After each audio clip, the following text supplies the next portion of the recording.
Good morning दोस्त। आज हम लोग प्रकाश के परावर्तन चैप्टर पढ़ रहे हैं, जिसको हम लोग लाइट कहते हैं। लाइट के अंतर्गत यह आता है। इस लाइट के अंतर्गत हम लोग आज पढ़ने वाले हैं गोलीय दर्पण के बारे में। सबसे पहले एक बात आपको बता दें कि कल मेरा वीडियो अपलोड नहीं हो चुका था, जिसके कारण आप लोग से क्षमा प्रार्थी हम हैं। मेरी तबीयत कुछ ख़राब हो जाने के कारण आप लोग के लिए वीडियो अपलोड नहीं कर पाए, तो एक दिन वीडियो हम एक्स्ट्रा अपलोड किसी भी दिन कर देंगे। तो देखिए, आज हम लोग पढ़ेंगे गोलीय दर्पण के बारे में। यह गोलीय दर्पण आखिर होता क्या है। सपोज ठीक है, गोलीय मतलब होता है गोल। मान लीजिए, पहले समझिए परिभाषा हम 1 मिनट में लिख देंगे। मान लीजिए कोई गोल वृत्त है, तो मान लीजिए वृत्त है, तो अगर इससे हम एक दर्पण बनाएं तो इस तरीके से भी दर्पण बन सकता है। मिटा देंगे तो बन सकता है ना। इस तरीके से भी दर्पण क्या हो सकते हैं, बन सकते हैं। एक हो सकता है कि इसको हम बाहर आप ऐसे ऐसे कर दिए हैं, तो समझिए कि इसको क्या कहें, बाहर की तरफ से ये रंगाई किए हैं, इसको पेंट किए हैं। लेकिन जब बाहर से इसको पेंट कर दिया जाएगा और इसी गोलीय दर्पण को हम अंदर की ओर पेंट कर दें, तो दोनों में अंतर हो जाता है। इसको हम लोग कहते हैं अवतल दर्पण, और इसी को कहते हैं हम लोग उत्तल दर्पण। यानी कहने का मतलब है कि गोलीय दर्पण हम लोग उस दर्पण को कहते हैं जिसका एक परावर्तक सतह, परावर्तक सतह मतलब वैसा सतह होता है जिससे क्या होता है, परावर्तन की क्रिया होती है। क्या होती है, उससे परावर्तन की क्रिया होती है, वही क्या होता है, परावर्तक सतह होता है। तो हम लोग गोलीय दर्पण को कैसे परिभाषित करेंगे, तो वैसा सतह जो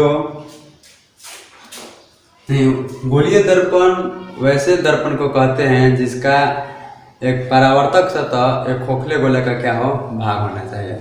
उसी को हम लोग क्या कहते हैं, गोलीय दर्पण कहते हैं। देखिए, आपको परिभाषा लिख लेते हैं। गोलीय दर्पण लिख ले रहे हैं आप, लिख लीजिए खुद से, हम बोल रहे हैं। गोलीय दर्पण उस दर्पण को कहा जाता है जिसका एक परावर्तक सतह एक खोखले गोले का क्या हो, भाग हो, उसे हम क्या कहते हैं, गोलीय दर्पण कहते हैं।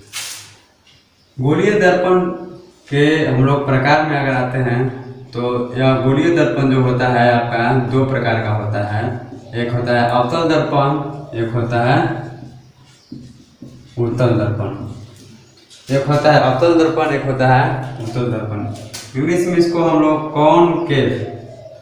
कॉनकेव मिरर कहते हैं, और इसको हम लोग कॉन्वेक्स मिरर कहते हैं। यानी अवतल दर्पण को इंग्लिश में हम लोग कॉनकेव मिरर और उत्तल दर्पण को हम लोग कॉन्वेक्स मिरर कहते हैं। यानी कहने का मतलब है कि गोलीय दर्पण कितने प्रकार के होते हैं, 2 प्रकार के होते हैं, अवतल दर्पण और उत्तल दर्पण। देखिए, अब अवतल दर्पण क्या होता है इसके बारे में हम बताते हैं। ये आपका अवतल दर्पण एक गोलीय दर्पण का ही भाग है। तो अवतल दर्पण होता है वैसा दर्पण जिसका परावर्तक सतह क्या हो, अंदर की तरफ, अंदर की ओर धंसा हुआ हो। क्या हो, अंदर की ओर धंसा हुआ हो, क्या कहलाता है, अवतल दर्पण कहलाता है। जैसे कि बात करते हैं, तो गोलीय दर्पण का यह भाग है ना, अंदर की ओर धंसा हुआ रहे, यानी यह जो आपका है बाहर से तरफ क्या किया हुआ है, आपका रंजित किया हुआ है, और यह जो है परावर्तक सतह है। यह क्या है, आपका परावर्तक सतह है। ये आपका क्या है, परावर्तक सतह। देखिए अंदर की तरफ है ना, इसलिए हम लोग क्या कहते हैं, कॉन्केव मिरर कहते हैं। केव मतलब ऐसे भी होता है गुफा, तो अंदर की तरफ देखिए जा रहा है ना, देखो तो अंदर की तरफ है ना, जा रहा है ना, और सतह क्या अंदर की तरफ धंसा हुआ है ना, इसलिए इसको क्या कहते हैं, अवतल दर्पण। और उत्तल दर्पण की बात हम करते हैं, कॉन्वेक्स मिरर। तो इसका परिभाषा क्या होगा कि वैसा दर्पण जिसका परावर्तक सतह अंदर की जगह हम लिख देंगे केवल बाहर की ओर उभरा हुआ रहता है, उसे हम क्या कहते हैं, उत्तल दर्पण कहते हैं। उसे हम क्या कहते हैं, उत्तल दर्पण कहते हैं। जैसे में देखिए हम लोग उत्तल दर्पण का फॉर एग्जाम्पल कैसे, देखिए दोनों के लिए फिगर लगभग सेम होगा, लेकिन थोड़ा सा उसको जब रंगाई करेंगे, रंजित करेंगे, तो उसमें थोड़ा सा अंतर होगा। उसमें हम बाहर से रंजित किए थे, इसमें क्या करेंगे हम लोग अंदर से रंजित करेंगे। यानी कहने का मतलब है कि इसका जो परावर्तक सतह है वो क्या है, बाहर की तरफ निकला हुआ है ना, इसका परावर्तक सतह जो है क्या बाहर की तरफ निकला हुआ है, और ये आपका क्या है, वो आपका कलर किया हुआ है, यानी रंजित किया हुआ है। इस तरीके को हम लोग क्या कहते हैं, इस प्रकार के दर्पण को हम लोग क्या कहते हैं, उत्तल दर्पण कहते हैं। अब हम लोग गोलीय दर्पण के अंतर्गत इन सभी को हम लोग स्टडी करेंगे बारी बारी से। ध्रुव क्या होता है, जिसको इंग्लिश में लोग पोल कहते हैं। वक्रता क्या होता है, यानी सेंटर ऑफ कर्वेचर। वक्रता त्रिज्या क्या होता है, रेडियस ऑफ कर्वेचर। प्रधान या मुख्य अक्ष क्या होता है, प्रिंसिपल एक्सिस। फोकस इंग्लिश में फोकस ही कहते हैं, और फोकस दूरी यानी फोकल लेंथ क्या होता है। देखिए ये सब गोलीय दर्पण के अंतर्गत पढ़ने वाली है जो आपका परिभाषाएं हैं, इन परिभाषाओं को भी बारे में समझना पढ़ना बहुत ही क्या है, जरूरी है। अब देखिए ध्रुव आखिर होता क्या है, पहले हम एक गोलीय दर्पण बनाते हैं। देखिए इस सभी को एक एक करके जिसको पढ़ाते जाएंगे उसको हम क्या कर देंगे, मिटाते जाएंगे।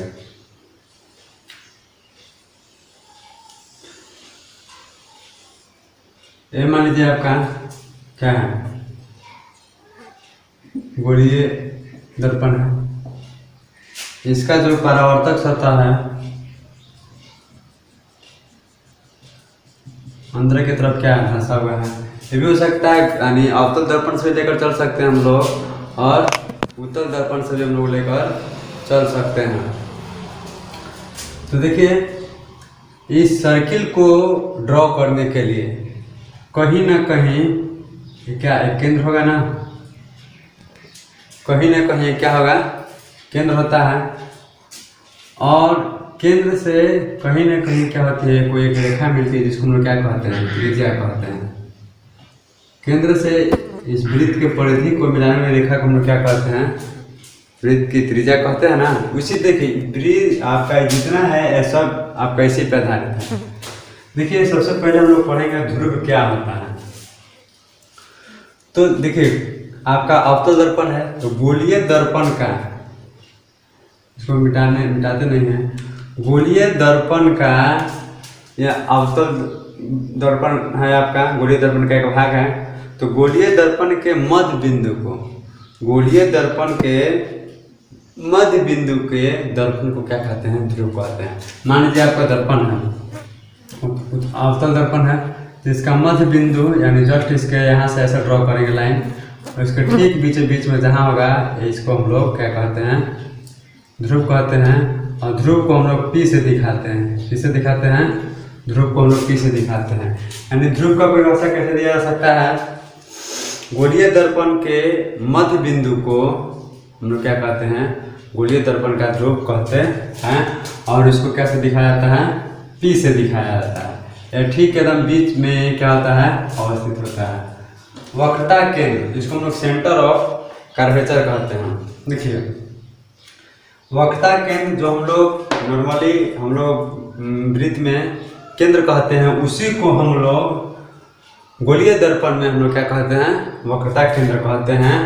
और वक्रता केंद्र को हम लोग क्या से दिखाते हैं, C से दिखाते हैं। यानी कहने का मतलब है कि गोलीय दर्पण जिस गोले का भाग होता है उस गोले के बीच में स्थित केंद्र को हम लोग क्या कहते हैं, वक्रता केंद्र कहते हैं। फिर से इसका परिभाषा, वक्रता केंद्र का परिभाषा देखिए क्या होता है। गोलीय दर्पण जिस गोले का भाग होता है उस गोले के ठीक बीचों बीच में अवस्थित केंद्र को हम लोग क्या कहते हैं, वक्रता केंद्र कहते हैं। और इसको हम लोग कैसे दिखाते हैं, वक्रता केंद्र, इसको हम लोग दिखाते हैं C से। अब देखिए वक्रता त्रिज्या क्या होती है। वक्रता त्रिज्या जो होती है वो आपका, वक्रता त्रिज्या जो होती है वो आपका ये त्रिज्या है, तो त्रिज्या को हम लोग क्या कहते हैं, वक्रता त्रिज्या कहते हैं। यानी इसका परिभाषा कैसे होगा, यानी वक्रता त्रिज्या गोलीय दर्पण के जिस गोले का भाग होता है उसकी त्रिज्या को हम लोग क्या कहते हैं, वक्रता त्रिज्या कहते हैं। और इसको हम लोग किसे दिखाते हैं, R से। यानी ये भी आपका हो सकता है, ये भी आपका हो सकता है वक्रता त्रिज्या, यहाँ से भी हो, इस दर्पण के लिए ये वक्रता त्रिज्या होगा। ये भी हो सकता है R, सॉरी ये यहाँ से यहाँ तक क्या हो सकता है R भी हो सकता है। यानी कहने का मतलब है कि जो आपका वृत्त में त्रिज्या होती है वही आपका गोलीय दर्पण में क्या कहलाते हैं, वक्रता त्रिज्या कहलाती हैं। चौथा जो है आपका प्रधान अक्ष या मुख्य अक्ष। देखिए प्रधान अक्ष और मुख्य अक्ष क्या होता है, इसको हम एक ही को लेकर चलते हैं। प्रधान अक्ष और मुख्य अक्ष क्या होता है, इस केंद्र से और इस पोल को मिलाने वाली जो रेखा होती है, इस केंद्र से गोलीय दर्पण के ध्रुव से वक्रता केंद्र को मिलाने वाली सीधी रेखा को हम लोग क्या कहते हैं, प्रधान अक्ष या मुख्य अक्ष कहते हैं। यानी कहने का मतलब है, इसको लिखते हैं यानी वक्रता केंद्र है तो यह क्या आपका मुख्य अक्ष यानी प्रिंसिपल एक्सिस PA इसको लिख देते हैं। यानी PA मतलब प्रिंसिपल एक्सिस। यानी इसका परिभाषा क्या होगा प्रधान अक्ष और मुख्य अक्ष का, तो गोलीय दर्पण के ध्रुव से यानी ध्रुव से वक्रता केंद्र को मिलाने वाली सीधी रेखा को हम लोग क्या कहते हैं, प्रिंसिपल एक्सिस कहते हैं। और इसमें जो प्रिंसिपल एक्सिस है उस प्रिंसिपल एक्सिस क्या है आपका, इसमें PC है। अब देखिए फोकस क्या होता है, हम लोग फोकस पढ़ेंगे। देखिए फोकस जो होता है वो आपका वक्रता केंद्र और ध्रुव, क्या समझिए, वक्रता के फोकस क्या होता है, फोकस जो होता है वक्रता केंद्र और ध्रुव के बीच ठीक बीचों बीच में जो स्थित बिंदु होता है उसी को हम लोग क्या कहते हैं, फोकस कहते हैं। यानी F से क्या हो गया, फोकस। यानी कहने का मतलब है कि एक ऐसा बिंदु होता है फोकस जो आपका प्रिंसिपल एक्सिस पर यानी मुख्य अक्ष पर ही क्या होता है, स्थित होता है। और वह जो फोकस जो होता है ध्रुव और वक्रता केंद्र के ठीक बीच में अवस्थित होता है। यानी फोकस का परिभाषा क्या होगा, वैसा बिंदु जो ध्रुव और वक्रता केंद्र के ठीक बीचों बीच में अवस्थित हो उसी को हम लोग क्या कहते हैं, फोकस कहते हैं। और लास्ट आपका है फोकस दूरी, फोकल लेंथ।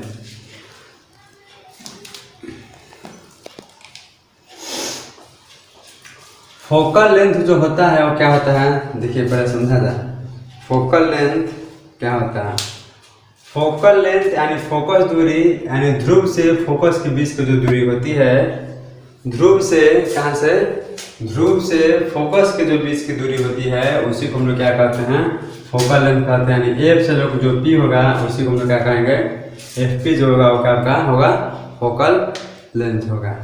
तो इसको अगर आपको समझ में नहीं आ रहा होगा तो आप क्या करें,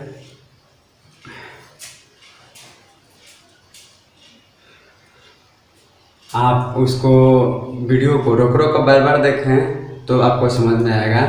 तब तक के लिए thank you, be safe and safe.